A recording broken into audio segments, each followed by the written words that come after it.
for the blog. And there's maybe, I don't know, 23 of them in here, so hopefully it's the cream of the crop. But anyway, it's a book with lots of humor, and I want to take a moment and thank my friend Pat Adrians. Does anybody here remember or know Pat Adrians? All right, that's great. Okay. Pat worked here for a couple of years back in the day, and he is a brilliant cartoonist. I am going to get a version of this cartoon right here framed, because that just makes me happy every time I look at it. And his illustrations are all through the book, and they're great. I said it a time or two, but the illustrations are probably the best part of the book. So, well, if you have any questions about the book, about radio, about anything, I will pretend that I can answer them, and maybe we'll do that for a little bit if you have questions, and then we'll have a little treat for you. So, if you have any questions, I feel like Carol Burnett. Let's bump up the lights, see if anybody has any questions. Let's see, raise your hand, or throw something at me. Any questions? Any questions at all? All right. I do. Oh, Kevin Horn has a question. I'll go first because nobody raised their hand. I see that. I actually have 3 or 4 things I want to, after reading this week, I want to comment on or ask you. Because there were some surprises. Yeah? There were some things about you I didn't know. I thought I knew you pretty well. First of all, thanks for the great memory of when you and I rode around Alliance when you first got here, and Casey and Krista were just like, well, you came in 98, so Krista was not even 2, and Casey was 4, and we drove all around Alliance, and the girls were in the back of my van sleeping while I gave you the tour of Alliance in July of 98. A great memory, and that was, what, where are we going now, 27 years? 27 years. Wow. 98 to 2005, however that works out. 26. I was told there would be no math. So 26, would it be 26 years this July? I think 27 this July. 27, or no, 28. You came in 98. No, you're right, 27. Stop it. 27 years this July. We need an advocate here, folks. Yeah, where'd you graduate?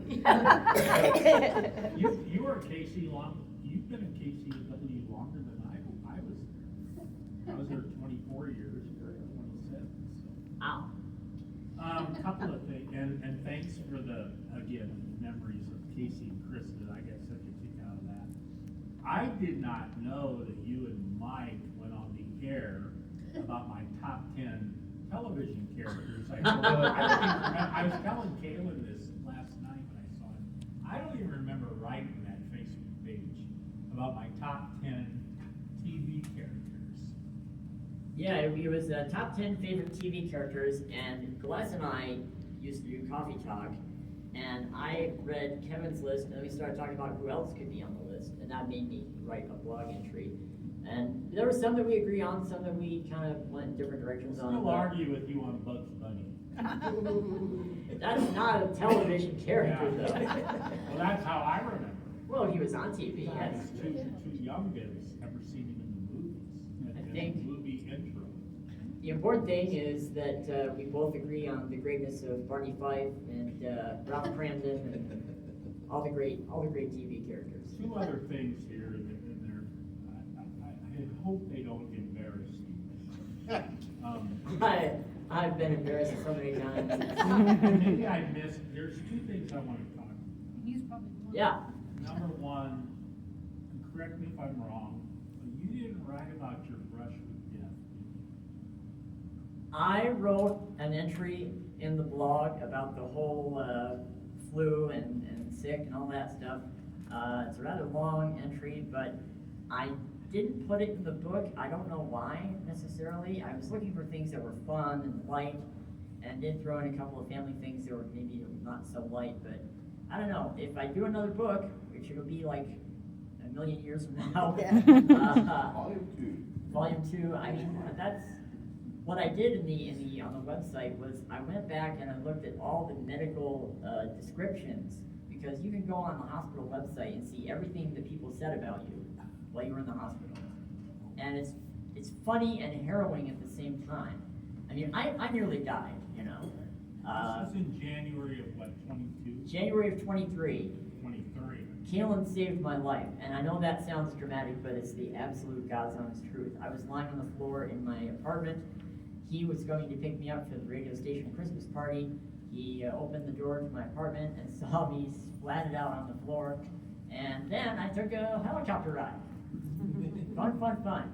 But no, I didn't put that in the book. I guess I just didn't think it was, you know, entertaining enough. But I really wrote it for me just because I was stunned to read all that stuff. It just kind of very. You did put in the book though, Jason, that Kalen did save your life twice. So. Yes, he did. Actually, honestly, Kalen has saved my life twice.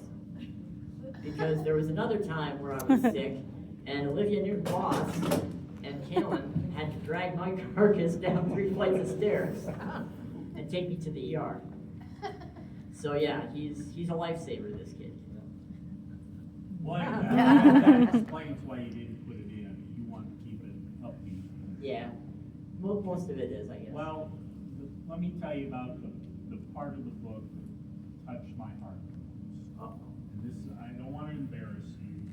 It's on page 180, where you have a conversation with God.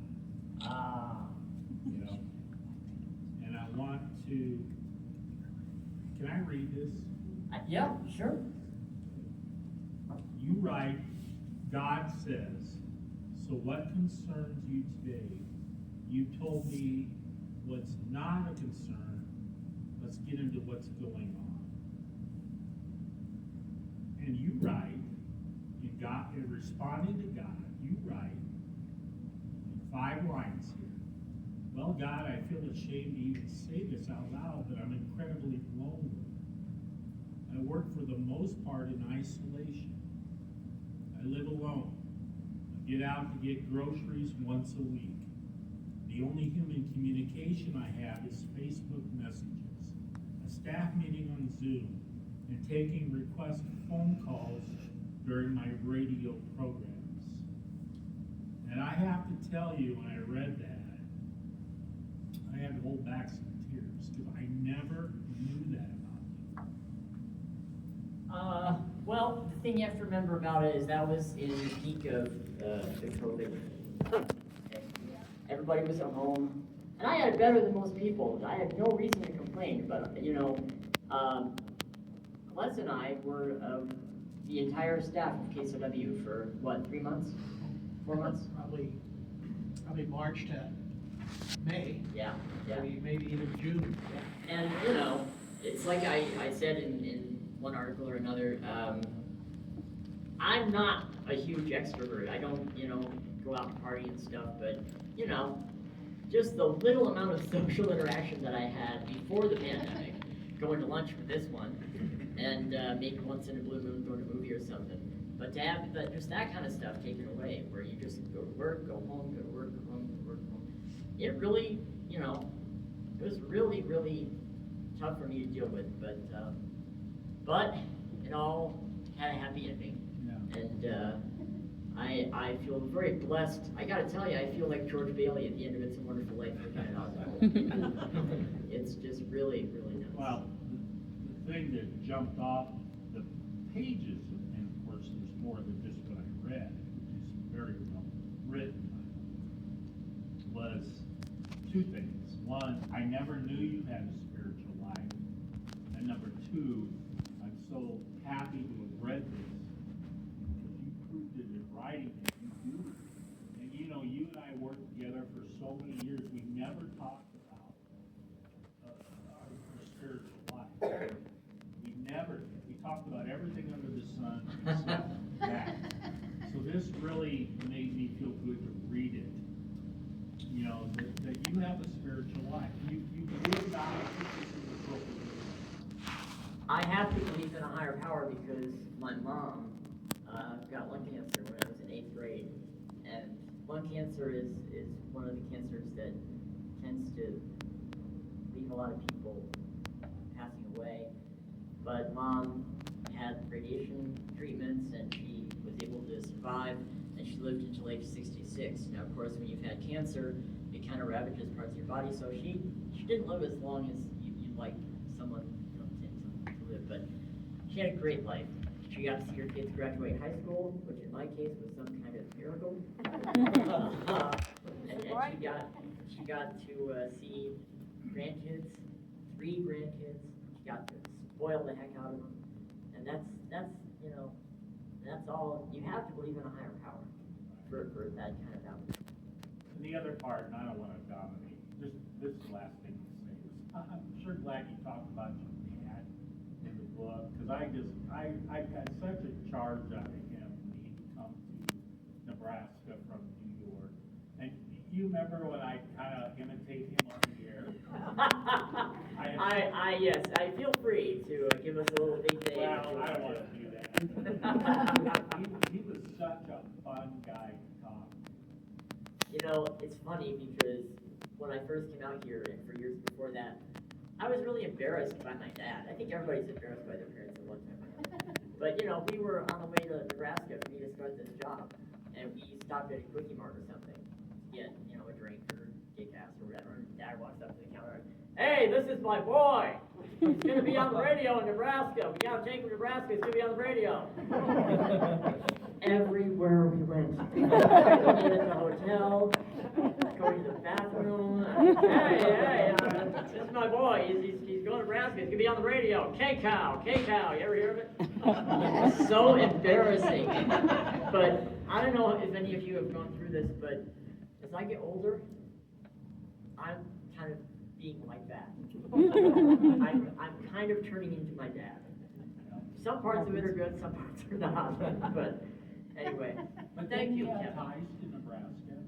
What's that? Didn't your dad have ties to Nebraska? Well, when I called my folks in New York and told them, and this is when I was in Rockport, New York, just waiting to find out if I got the job. I called the folks and said, "Hey, I might have a job in Nebraska." And Dad's like, "I work in Scotts Bluff." Oh my gosh. And he had been to Scotts Bluff, Nebraska before I went to Nebraska. Wow. Any other questions, thoughts, comments, concerns, any recipes, anything you want to share? Way in the back there, yes. I have one thing for you and Kaylin both, and you might want to write this down. 911. Yeah. You know, when you have a health emergency, there are people that live to come and help you. 911. There are a lot of lessons I learned from all that. The number one lesson was, do not put your cell phone in the living room and then go to bed in the bedroom. You have to have the cell phone near you to get help. Yes, thank you for reminding us of 911. Hopefully I won't have to use it again. Any other questions, thoughts, anything? Bueller? All right, well, How long did it take you to write your book? well, these are all posts from my blog, so they were written between 2019 and 2024.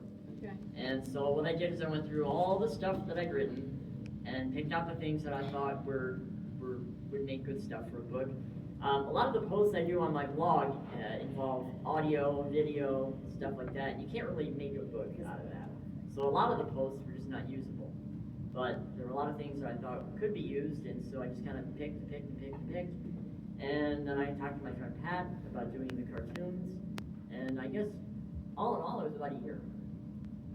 I started back February of 24, and here we are in March of 25, I guess. All right. Well, if you guys are okay with the question portion of the program, we'll move into the sketch portion of the program. Authors do readings when they do an event like this, and I don't know, I just couldn't bring myself to read something to you. I want to do something that kind of tells you what the book has in it in terms of humor and a variety of different patterns and such. So, this is my friend, Dangerous Dave Custer. How about a round of applause for Dangerous? We have known each other now for well over 20 years, and we do internet radio shows. 24 years? I missed a couple. So we do these internet radio shows. We started doing them in 2004 before the word podcast was even invented. So we do these internet radio shows, and I wrote a script for one that we didn't get to do. It was about the solar eclipse. And we wrote the script, thought it was funny, but as happens sometimes, neither of us could get together to record it before the actual eclipse happened. So what we're going to do tonight, with the help of Dangerous Dave and Kaylin, is we're going to act out this script for you. And again, this is from the Dr. J and Dangerous Dave Dog and Pony Show. That's the name of our radio show.